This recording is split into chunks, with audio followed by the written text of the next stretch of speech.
এক ওভারে 5 উইকেট। আল আমিনের বিশ্ব রেকর্ড ভাগ ইন্দোনেশিয়ার ক্রিকেটারের।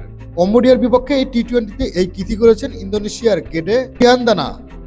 স্রেফ একটি ওভারই করলেন গেডে প্রিয়ান্দানা, তাতে বিশ্ব ক্রিকেটে আলোড়ন ফেলে দিলেন ইন্দোনেশিয়ার এই ক্রিকেটার। পরে 5 উইকেট নিয়ে আন্তর্জাতিক টি-20 রেকর্ডের এমন এক পাতায় জায়গা করে নিলেন তিনি, যেখানে পা পড়েনি আর কারো। কালিতে মঙ্গলবার কম্বোডিয়ার বিপক্ষে 1 ওভারে 1 রান দিয়ে 5 শিকার করেন প্রিয়ান্দানা। আন্তর্জাতিক ক্রিকেটে যা বিশ্ব রেকর্ড। পুরুষ ও নারী ক্রিকেট মিলেই এই সংস্করণের ওভারে 5 উইকেট নিতে পারেননি আর কেউ। বিরল এই কীর্তি অবশ্য স্বীকৃত। টি-20তে আগেও দেখা দিয়েছে 2 দফায়।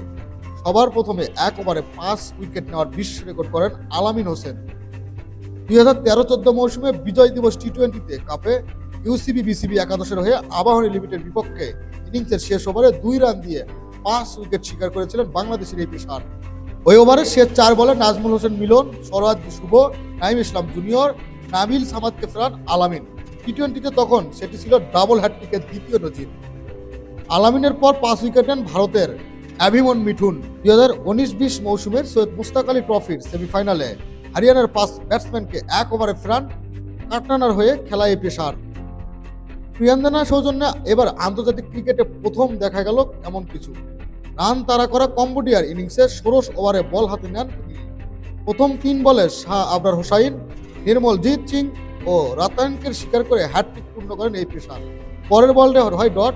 পঞ্চম ডেলিভারিতে মঙ্গদারা শেফকে ফেরান প্রিয়ান্দানা, দেন একটি ওয়াইড।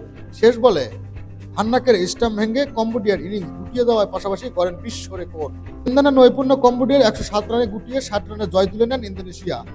আগে ব্যাটিং করে 5 উইকেটে 167 রান করে তারা। ওপেনিংয়ে নেমে 11 বলে 6 রান করেন প্রিয়ান্দানা।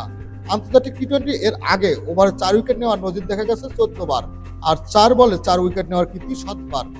যার মধ্যে 2019 সালে নিউজিল্যান্ডের বিপক্ষে শ্রীলঙ্কার লাতিস মালিঙ্গার টানা 4 বলে 4 উইকেট স্মরণীয় হয়ে আছে। এবার সবাইকে ছাড়িয়ে গেলেন প্রিয়ান্দানা। খেলাধুলার আপডেট নিউজ পেতে চ্যানেলটি সাবস্ক্রাইব করে সাথেই থাকুন।